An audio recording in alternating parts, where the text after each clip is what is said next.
বন্ধুরা, অনেক দিন আগেই আমার ছাদ বাগানে এই অ্যালামান্ডা গাছটা কিনে এনেছিলাম। একসাথে দুটো গাছ আমি কিনে এনেছিলাম অ্যালামান্ডা ফুলের। তার মধ্যে একটা লাল আর একটা হলুদ বলে আমি কিনে এনেছিলাম। পরে বাড়িতে এসে ফুল ফোটার পরে দেখি দুটোই হলুদ রঙের হচ্ছে। তার মধ্যে একটা তো মরে গেছিলো, আর এই গাছটা কিন্তু এখনও বেঁচে রয়েছে। গাছটাকে অনেক দিন ধরেই খুব একটা যত্ন করা হচ্ছে না, তার জন্য গাছটায় ফুলও ফুটছে না। আজকে হঠাৎ করে গাছটার দিকে চোখ যাওয়াতে ভাবলাম গাছটার দিকে যত্ন করে ফুল ফোটানো যায় কিনা।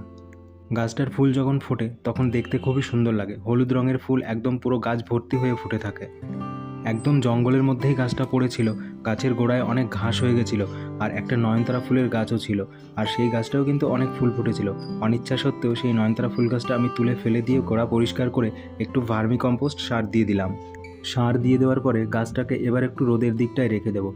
গাছটার ডালপালাগুলো যেহেতু বড় হয়ে গেছে, তার জন্য ভারী হয়ে গেছে, ডালপালাগুলো নিচের দিকে ঝুঁকে যাচ্ছে, ওই জন্য একটা দড়ির সাহায্যে বেঁধে রেখে দিলাম। আর এখন যেহেতু মাঝে মধ্যেই জোর হাওয়া বইছে, তার জন্য গাছটাকে পাশের একটা বাঁশের মধ্যে বেঁধে রেখে দিলাম, যাতে গাছটা হাওয়ায় পড়ে না যায়। এক সপ্তাহ মতো বাদে আবার আমি এই গাছের গোড়ায় কিছুটা সার দিয়ে দেবো। চলো বন্ধুরা, আজকের মতো ভিডিওটা এখানেই শেষ করছি। দেখা হবে খুব তাড়াতাড়ি নতুন ভিডিওতে। ধন্যবাদ।